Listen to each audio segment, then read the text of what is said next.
They were warned, the oracle's voice echoed through the chamber, vibrating against the crystalline walls. The galaxy was warned about humans, and still, no one listened. The words hung in the air like a sentence being passed. Across the grand amphitheater of the Galactic Council, 10,000 delegates sat frozen. The celestial hall had stood for over 30 millennia, its silence broken only for declarations of war or the ascension of new species.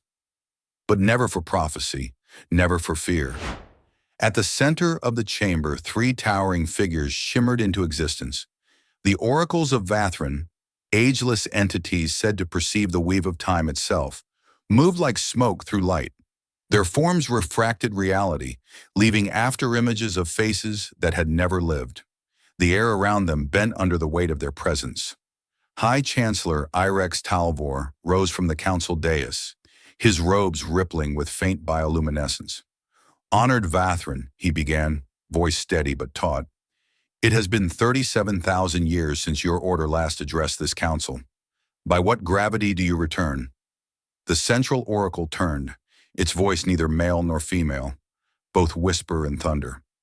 "By necessity, a species rises from the silent world of Sul. You call it Earth. They name themselves humans. They are coming." A ripple of unease spread through the chamber. Delegates consulted tablets, exchanging data streams and nervous glances. "Primitive," muttered the Sinar representative, his six eyes narrowing. "Barely industrial, self-destructive, their biosphere collapsing."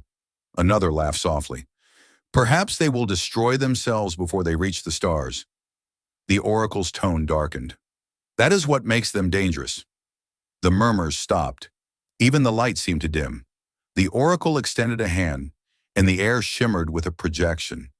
An image of a blue world scarred by lightning, storms twisting across continents. "Their world rejects them daily," it said. "Their atmosphere burns them. Their seas drown them. Their beasts devour them. Yet they endure. Where your species adapted to harmony, they adapted to hostility." The image shifted. Humans crossing frozen tundras, building fires in snowstorms, diving beneath black oceans. "They are born from a world that wants them dead, and it made them patient." Chancellor Irex frowned. "Patience is not a threat." "Patience becomes purpose," the oracle replied, "and purpose becomes contagion."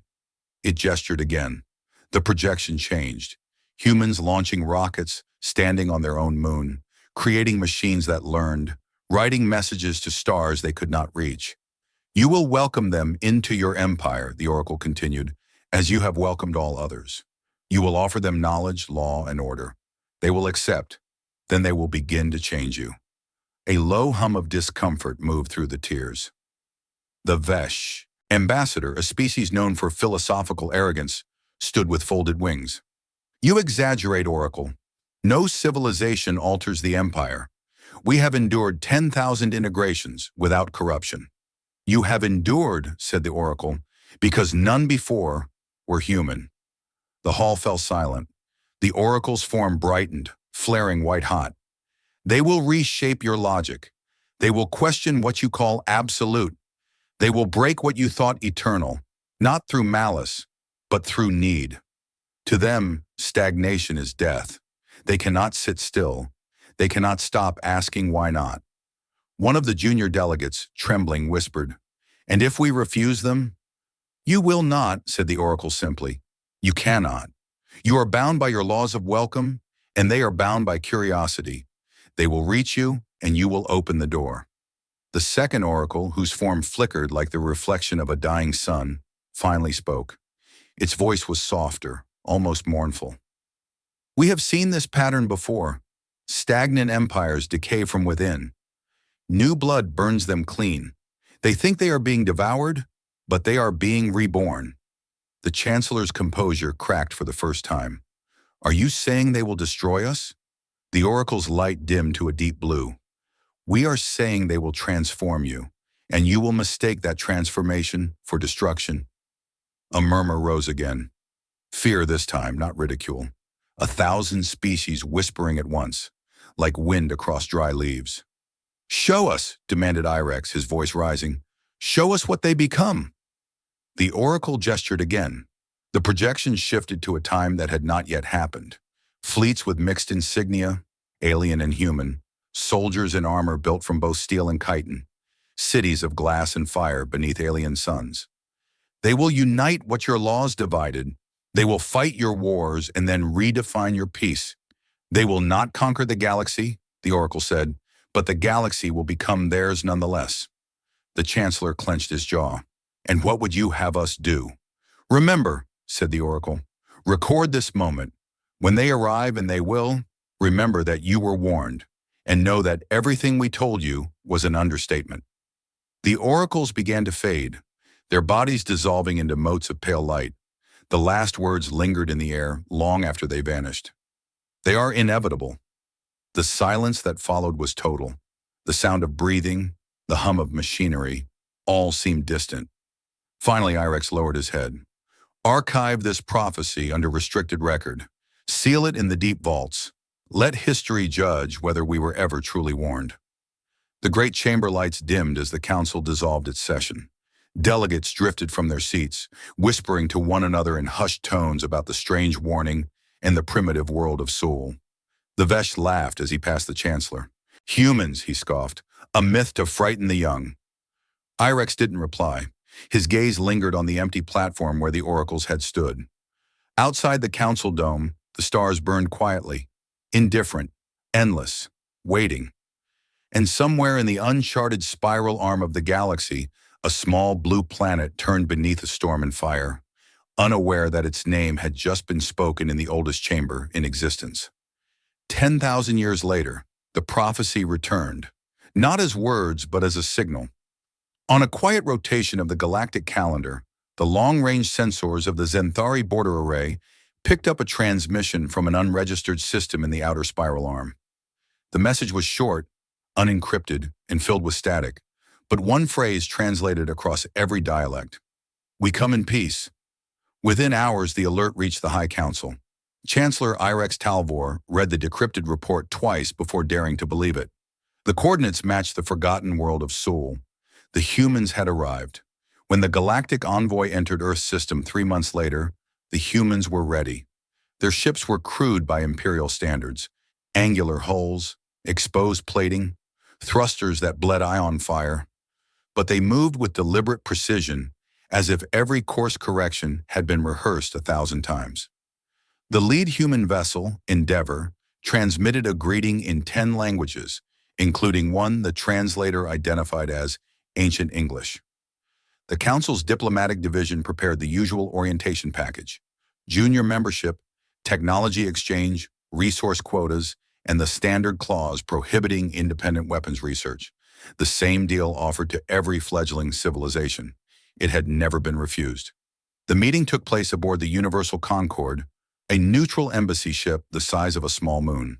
The Council delegation was led by Minister Thren Voss, a Vesh renowned for his patience. Across the polished obsidian table sat the human representatives, 3 men, 2 women, all wearing tailored suits rather than protective exoskins. No guards, no translators.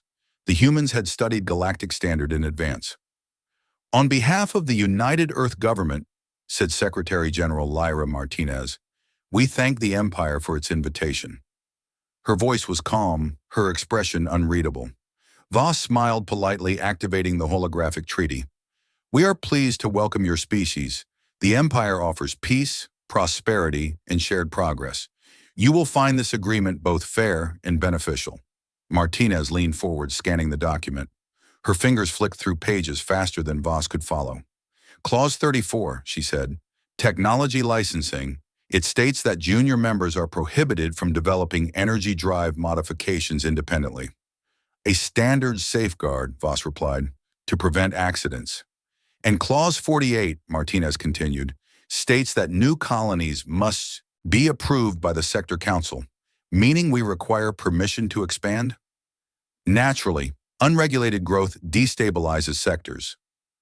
Voss smiled again, expecting the discussion to end. Instead, Martinez smiled back. We appreciate your concern, she said, but humanity's progress was built on regulated chaos. We would like to renegotiate clauses 34 through 50. Voss blinked. Renegotiate? No one had ever questioned the Empire's terms. The delegates murmured among themselves. Martinez continued, undeterred. Our engineers can optimize your existing drive technology by 15% using basic hydrodynamic variance models. We'd like permission to test those modifications in exchange for faster integration. Impossible, Voss said. Those systems have been perfected for eons. Then you have nothing to lose, she replied. The simplicity of the argument unsettled him. The meeting stretched on for 12 hours. The humans questioned everything. The trade taxes, the population limits, even the standardized time cycle. By the end, the Vesh minister's composure had cracked. He agreed to minor adjustments just to end the session. 3 weeks later, the council received its first incident report. Human engineers had repaired a damaged Thanax freighter using unconventional means. When investigators arrived, they found the reactor held together with thermal tape and reinforced brackets cannibalized from kitchen equipment. It should have exploded. Instead, it ran 20% more efficiently than before. Another report followed. A human merchant had bypassed planetary customs on Goal 4 by paying local dock workers in music and stories rather than credits. Technically illegal, but no law covered cultural barter.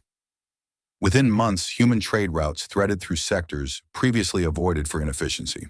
They called their network free flow, and every contract was signed with a smile and a handshake rather than a data pulse. The Council's Enforcement Division demanded sanctions, but IREX hesitated. The Empire had always thrived on order, but humanity thrived on motion. Suppressing them too early might draw attention to what could still be dismissed as novelty. He issued a warning instead. It was ignored.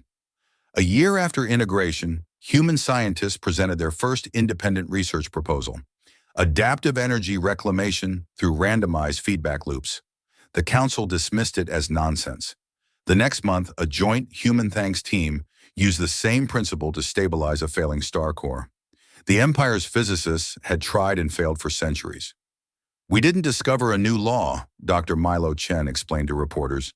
We just stopped being afraid of breaking the old ones. Across the Empire, murmurs spread.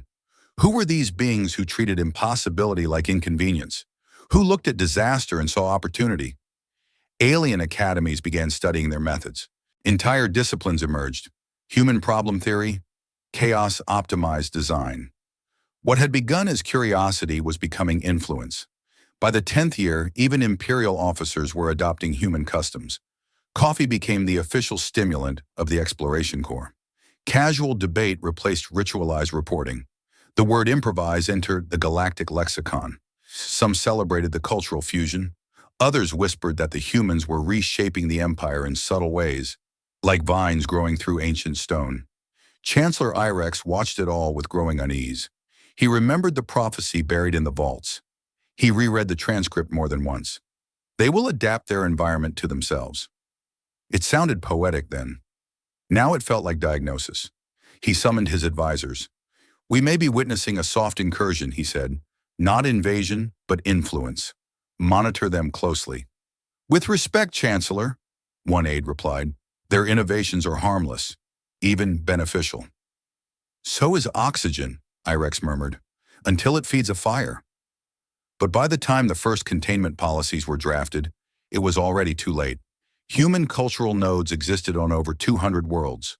Their art, their humor, their reckless optimism, it spread faster than edicts could contain it. And for the first time in remembered history, the Empire's perfection began to tremble. Not from war or rebellion, but from an idea that refused to obey rules. Humanity had arrived. The galaxy had already started to change. By the second decade of humanity's membership, the Empire had stopped pretending everything was under control. What began as curiosity had become contagion. Human ideas spread faster than any sanctioned transmission, carried in songs and jokes, in things that defied categorization. Every species that met them seemed to come away changed. There was no single moment when it started, just a slow, unstoppable seep of something wild. It began in the workshops. Human engineers treated failure like a game. They laughed when circuits burned out, rerouted systems through kitchen utensils, and called it creative troubleshooting. The Kalari found it offensive at first.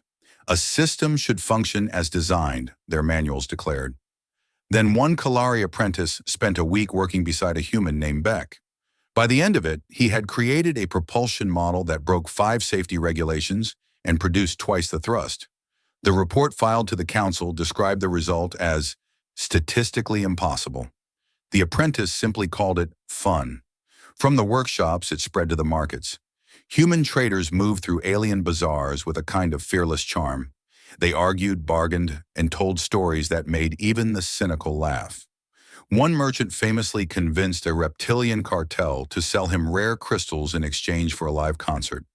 The entire negotiation was streamed on the EarthNet, and within a week, music trading became a recognized economic practice. Economists called it irrational. The prophets called it genius. Then came the bars. Every space station had one. Humans made sure of it. They brought their own drinks, their own instruments, and a dangerous willingness to talk to anyone. It didn't matter if the other patron was a predator species or a hive intelligence. They'd sit, share a glass, and ask personal questions no civilized species dared to ask. Somehow it never ended in violence.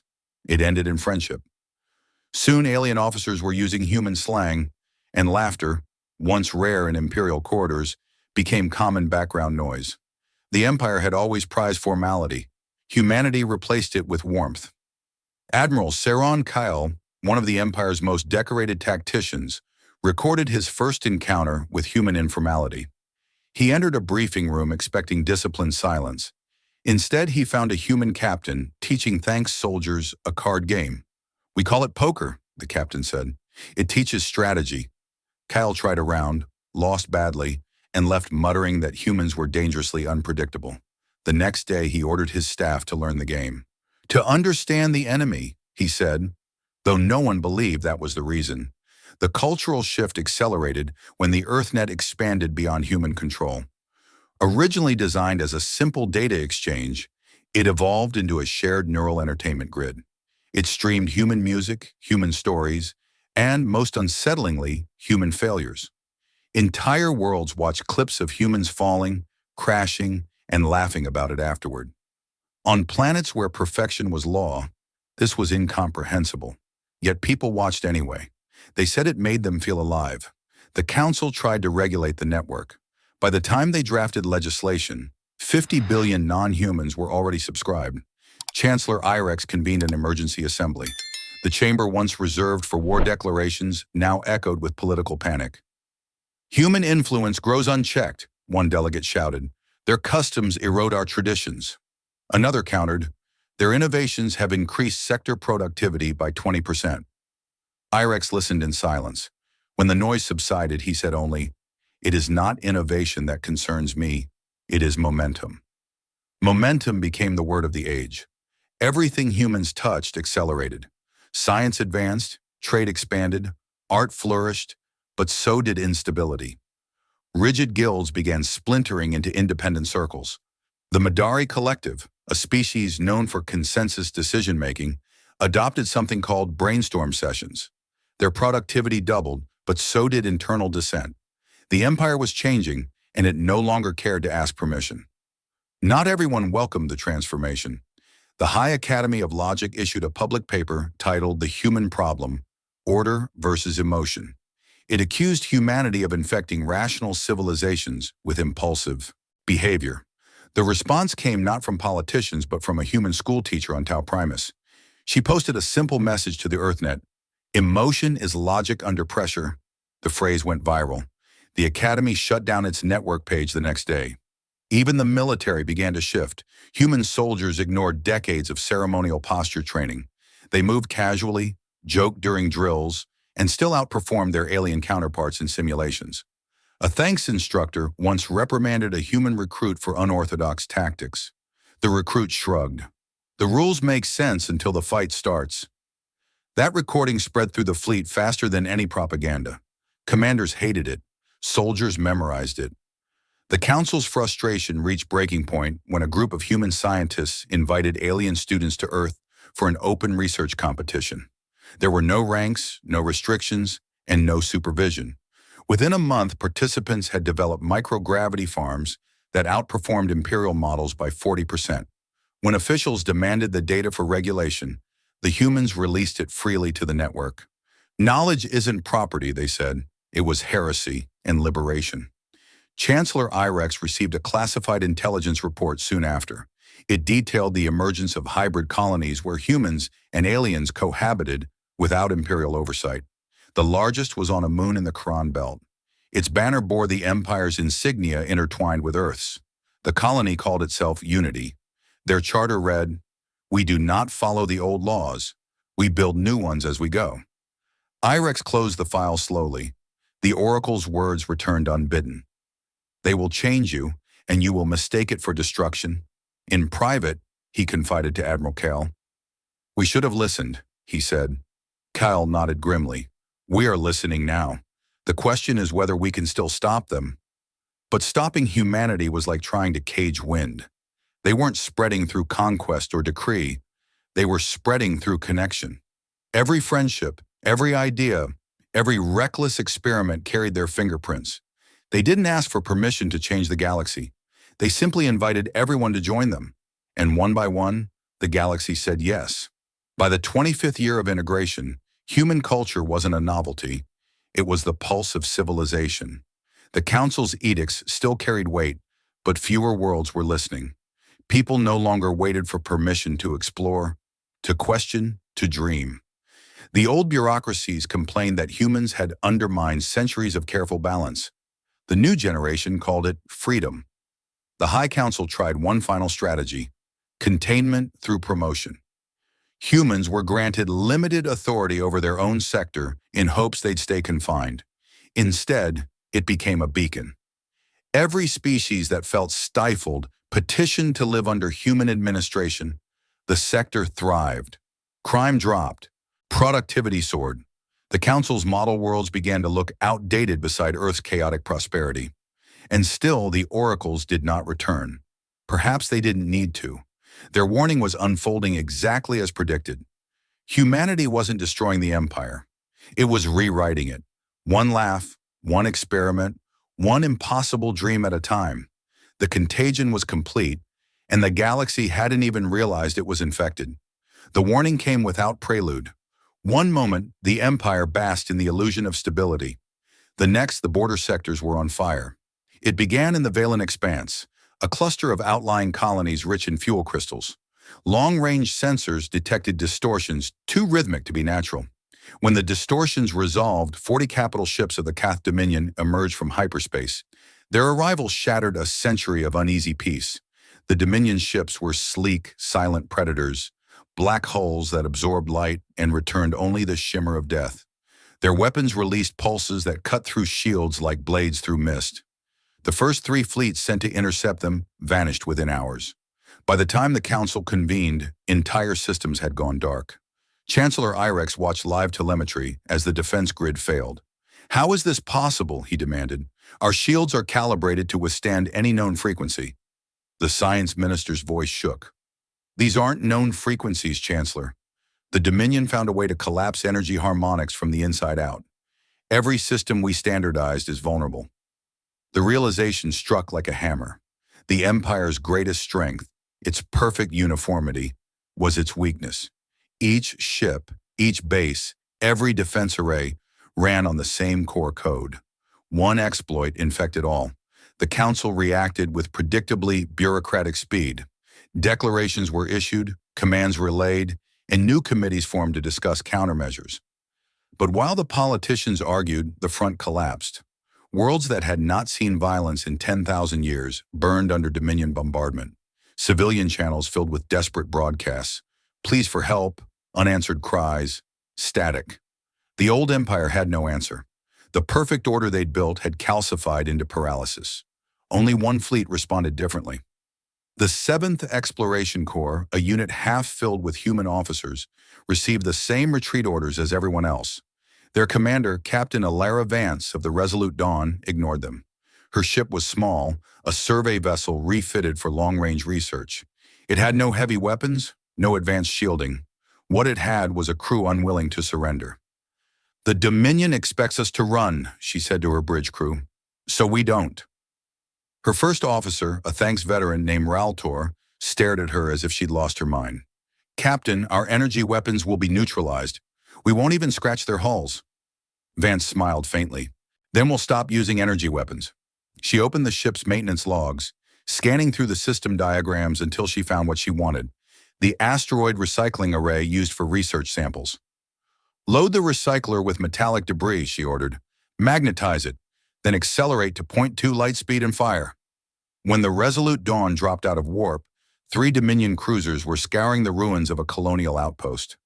Vance locked onto the nearest ship and fired. The improvised projectile left the recycler at unimaginable velocity. It hit the cruiser midsection and tore through it from bow to stern. The explosion painted the void with molten fragments. The Dominion fleet stopped firing, confused. No one had used kinetic weapons in 20,000 years. They hadn't even considered the possibility. The crew erupted into disbelief and laughter. "You realize," Raltor said, "we just killed a cruiser with trash." Vance grinned. "Recycling saves lives." She ordered another round loaded. When the second cruiser fell, the Dominion opened fire. But the Resolute Dawn danced through the battlefield like a predator half its size. Vance didn't follow flight protocols. She flew on instinct, turning the ship in ways that should have torn it apart. Her crew clung to their stations, half terrified, half exhilarated. The battle data spread faster than the Council's orders. Other ships, human crewed, mixed crewed, anyone desperate enough, began copying her method. Cargo haulers filled with ore were reclassified as mass drivers. Mining lasers were converted to propulsion boosters for improvised projectiles. Within days, the war had shifted. Dominion ships built to counter elegant energy weapons found themselves shredded by brute force physics. Entire fleets that once prided themselves on precision were now loading rocks into launchers and calling it strategy. Admiral Saron Kyle, coordinating the Western Front, watched it happen with disbelief.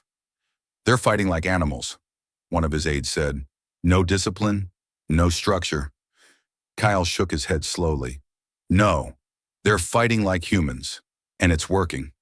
The Dominion began to adapt, but not fast enough. Their shield harmonics were useless against solid mass. For the first time in the war, the Empire struck back. On dozens of worlds, citizens who had never fired a weapon joined the resistance. They didn't wait for permission. They built what they could, fought with what they had, and refused to die quietly. For every system the Dominion conquered, 2 more rose up. The Council's communications grid filled with conflicting orders. "Hold position. Retreat. Await authorization." None of it mattered anymore. The war had outgrown command. It was being fought by people who no longer believed in perfection, people who believed in survival. The old doctrines burned away in the fire humanity had lit. When the Illyri Dominion finally withdrew, it wasn't because they were defeated. It was because they were confused. They had faced a force that did not behave like anything they understood. For centuries, warfare in the galaxy had followed predictable patterns. Battles were equations, victory a matter of variables. Humanity changed the math. Captain Vance's recorded message to the Council became the most viewed transmission in Imperial history. "We didn't win by being better," she said. "We won by refusing to play the same game. You built a galaxy where every problem had one solution.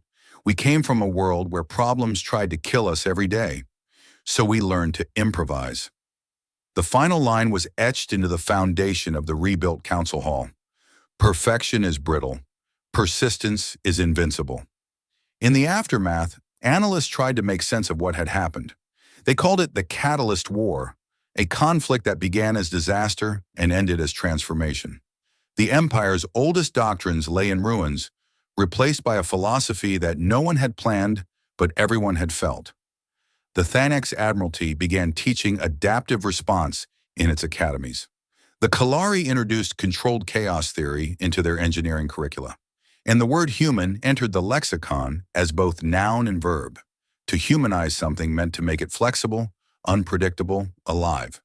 Chancellor Irex stood in the ruins of the old Hall of Order, watching reconstruction drones rebuild what centuries of peace had once made unbreakable. He thought of the prophecy again. The oracles had been right. Humanity hadn't destroyed the Empire. They had forced it to evolve. And evolution, he realized, was never gentle. Across the void, the resolute dawn drifted in orbit above the shattered world where the war had turned. Captain Vance stood at the viewport, her reflection framed by the dying light of 1,000 burning ships. Her first officer joined her quietly. "The Council calls it a victory," he said. "Is that what this is?" Vance shook her head. "No, this is a beginning." Far beyond their sight, the oracles of Vathran stirred in the fabric of time. They had seen the spark ignite. Soon they would return, not to warn, but to witness. Humanity's fire had spread, and the galaxy would never be the same. The war ended without ceremony. There were no parades, no declarations of triumph, only the quiet astonishment of survival. The Dominion's fleets retreated beyond map space, leaving wreckage and questions in their wake. The Empire began to rebuild, but the foundations it returned to were no longer the same. Something fundamental had shifted. Humanity's improvised victories had proven what every academic, priest, and admiral secretly feared. The old rules no longer applied. Perfection had cracked, and through the cracks came light. At first, the Council tried to contain the damage. They called the human methods temporary measures, useful in crisis but unsustainable in peace. Committees formed to codify what had happened, to translate chaos into policy. But the attempts failed before they began. Other species didn't want the chaos contained. They wanted to understand it. Universities opened entire departments dedicated to applied human studies. Students competed to study on Earth, treating the planet like a living experiment in creative defiance. Humans welcomed them all, amused and a little bewildered. "We don't have a manual," one professor said to a thanks scholar. "That's the point." Soon the lessons of war became the language of progress. Engineers who once worshipped efficiency now preached flexibility. The Empire's rigid command hierarchies bent to accommodate what human officers called on-the-fly decision-making. It horrified bureaucrats and thrilled soldiers. Entire fleets were retrofitted to allow independent ship initiative. When questioned, Admiral Saren Kyle defended the practice bluntly. "The humans taught us that sometimes you can't wait for permission to survive." The cultural transformation was faster and stranger than anyone predicted. EarthNet, once dismissed as an unruly social mesh, became the de facto communication backbone of the Empire. Its algorithms learned to translate not just words but emotions. Messages between worlds carried tones of empathy, humor, and sarcasm, concepts previously impossible in machine translation. An alien merchant on Doran Prime could argue with a human teenager on Mars about music theory, and both would be understood. "We talk differently now," one linguist observed. "We talk like we're alive." The arts flourished. Human music spread first, messy, emotional, unpredictable. Alien composers who had followed the same harmonic structures for millennia began experimenting with dissonance. They called it emotive harmony, but everyone knew it came from humanity's influence. Painters from crystalline species began incorporating imperfection, fractures, smudges, asymmetry, claiming it made their work more truthful. For the first time in recorded history, beauty no longer meant precision, it meant passion. Even the economy changed. Human traders ignored central market systems, creating decentralized networks built on trust rather than oversight. Economists predicted collapse. Instead, trade volume tripled.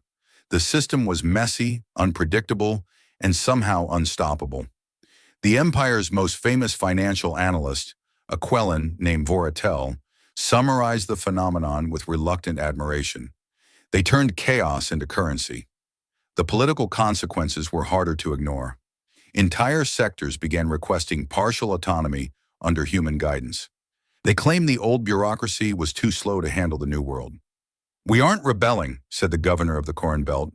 "We're just doing what the humans taught us, solving problems ourselves." The council called it decentralization. The press called it the humanization of the empire. IREX called it evolution, though the word tasted like surrender. The chancellor's private journals from that period, later declassified, reveal a man both fascinated and terrified. "Every prophecy I ignored now breathes down my neck," he wrote.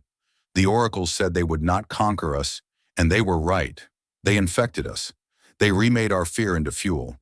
He spent sleepless nights reviewing surveillance footage of human settlements, searching for patterns of control or manipulation. There were none. Humanity wasn't orchestrating the transformation. They were simply living, and the galaxy couldn't stop imitating them. One report stood out among thousands. A mining colony rebuilt entirely using human-engineered modular habitats. The colony survived a meteor impact that should have wiped it out. When rescuers arrived, the foreman, a four-armed Dathari, shrugged. The humans told us to expect the unexpected, so we built everything twice. It became a slogan carved into recruitment halls. Expect the unexpected. The military followed suit. The Fleet Academy abandoned its centuries-old simulation protocols in favor of live, unpredictable challenges modeled after human war games. Commanders were encouraged to question orders if logic demanded it. The change was controversial. One senior admiral called it mutiny in slow motion. Another called it freedom. The human instructors, predictably, called it Tuesday. Meanwhile, Earth itself became a pilgrimage site, not for religion, but for curiosity.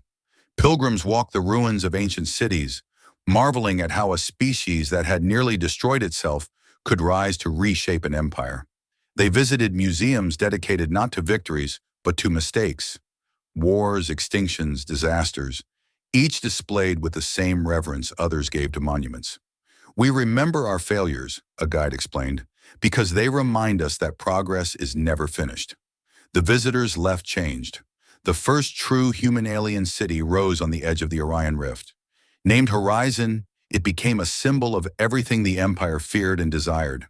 Its skyline was a fusion of architecture from 50 worlds, glowing with color and sound. There were no curfews, no curators, and no hierarchy. Decisions were made through open dialogue on the EarthNet grid. The city ran on trust and adaptability, yet it thrived. The council tried to classify it as an experimental zone. The people called it the future. The philosophical transformation that followed was perhaps the most profound. For ages, the empire had worshipped stability as the highest virtue. Change was chaos. Chaos was death. Humanity inverted the equation. They taught that change was life, that entropy was not an enemy, but a conversation. Entire religions reformed overnight. Temples once devoted to preservation now preached evolution. The Thanks faith, which believed the universe sought stillness, split in two. The younger sect called itself the Path of Becoming. Their first sacred text contained only one line: "We are the question, not the answer." In the council chambers, the old guard watched helplessly as their universe shifted beneath them. Chancellor Irex stood once more before the assembly. "The oracles warned us," he said. "We feared humanity would destroy us. Instead, they reminded us we were alive." Silence followed. No one argued. The admission was too obvious to deny. Outside the hall, the galaxy pulsed with renewed energy. Fleets explored regions once considered forbidden. Scientists revived abandoned theories. Children on distant worlds painted stars and labeled them ours. The humans had not brought war or conquest. They had brought movement. And for the first time in millennia, the galaxy began to dream again. The oracles of Vathran returned quietly. Their forms shimmered at the edge of the hall, unseen by most, unnecessary to the story they had already told. "It has begun," one whispered across dimensions. "The age of impossibility." The other answered, its voice like fading thunder. "And they still do not understand. They believe this is the end of the prophecy. It is only the middle." A century after the prophecy, the galaxy no longer resembled the one the oracles had warned. Borders blurred, languages blended, and empires that once ruled by decree now governed by dialogue. The High Council still existed, but its authority had shifted from command to conversation. Every law was debated in public view. Every citizen, human or otherwise, allowed to contribute through the EarthNet grid. Order had become participation. What began as a contagion of curiosity had matured into civilization reborn. Chancellor Irex Talvor was long dead, but his successor, Chancellor Amarathine, kept his journals open on her desk. She read the line that history teachers now quoted to their students: Perfection is brittle, persistence is invincible. She understood why he'd written it. The empire had not been conquered, it had been reprogrammed, one human habit at a time. Now no one called it the Galactic Empire. They called it the Commonwealth of Worlds. And at its heart, in the chambers once filled with marble austerity, sat a human. Ambassador Jennifer Park adjusted her suit jacket as she rose to speak before the council. She was the first human granted a permanent seat, though by now that title meant little. Half the delegates had been trained by human mentors. The rest drank human coffee and swore in English when frustrated. Still, the symbolism mattered. "Fellow delegates," she began, "our ancestors built walls between stars and called them borders. Humanity built bridges and called them questions. We've come far, but not far enough. Let's keep asking." The chamber erupted in applause that sounded less like politics and more like hope. Outside the station, fleets from dozens of species moved through orbit in perfect disarray. Their hulls were painted in bright, clashing colors, a tradition humans started during the war to make ships easier to identify. Now it was an art form. No two vessels looked alike. Diversity had replaced uniformity as the measure of pride. The galaxy's power no longer came from control but from cooperation, messy and beautiful. Across the sectors, hybrid cities flourished. Horizon had become the template for thousands of others. Its markets bustled with scents from 100 worlds. A thanks sculptor sold gravity-defying statues beside a human food stall, serving something called pizza fusion. A Madari priest debated philosophy with an AI designed to experience emotions. No one called these oddities anymore. They were simply normal. Children born into this new age could not imagine a time when laughter in the streets of alien worlds was rare. Far from the core, the resolute Dawn, restored, refitted, revered, served as a museum ship and training vessel. Cadets toured its decks in silence, listening to recorded words of Captain Alara Vance. "You can't plan for the unknown," her hologram said, eyes steady, voice warm. "You can only meet it halfway and shake its hand." The cadets left inspired. Some would become explorers, others scientists, a few even politicians. But all carried the same lesson. Humanity had not just survived the impossible, it had taught the impossible to everyone else. On the outskirts of map space, a new expedition prepared for launch. The mission, led by a joint crew of humans and aliens, aimed beyond the galactic rim where no signal had ever returned. They called the ship Inevitable. At the christening ceremony, Chancellor Thean addressed the crowd. "When the oracles warned our ancestors, they feared change. They mistook evolution for threat. Today, we honor that change. We sail into the dark not as separate species, but as one curious civilization." As the ship ignited its engines, the assembled crowd cheered. Somewhere, someone whispered the old prophecy again, but now it sounded less like a warning and more like a promise. In the archives, the last of the oracles appeared for the final time. Its presence flickered like a candle burning out. The archivist, a young hybrid named Soren Vale, dropped his tools in awe. "You've returned," he whispered. The oracle's light pulsed gently. "To conclude," it said, "you have fulfilled the prophecy." Soren looked confused. "But the prophecy said they would change us." "And they did," the oracle replied. "You were afraid they would end you. Instead, they made you endless." Then it faded, leaving behind a single symbol etched into the air, a spiral resembling a human fingerprint. Years later, schoolchildren traced that spiral on their classroom walls. Teachers told them it meant curiosity without end. On one such world, an alien child asked her human instructor why the stars seemed to move differently every year. The teacher smiled and handed her a telescope. "Because the universe is alive," she said, "and so are we." The child leaned to the lens, her eyes wide with wonder, and in that small act, the prophecy reached its quiet conclusion. Humanity's legacy was not domination or destruction. It was transformation. They had taught an ancient galaxy to question its certainties, to laugh at its fears, to build without permission. Where once there had been order without progress, there was now motion without limit. The oracles had been right from the beginning. The humans were inevitable, and the galaxy had finally learned to be grateful for it.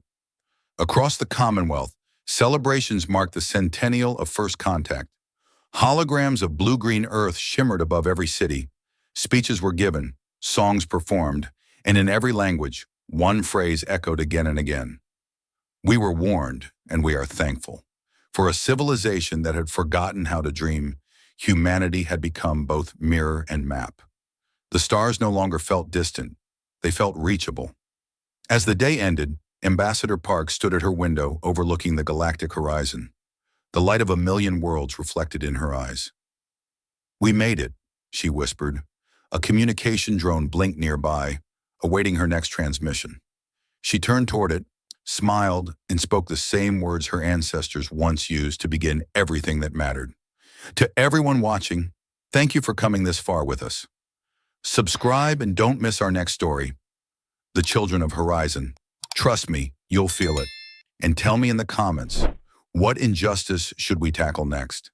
Then she looked back out at the stars, 1,000 possibilities waiting to be written, and for the first time in the galaxy's long, weary history, the future felt human.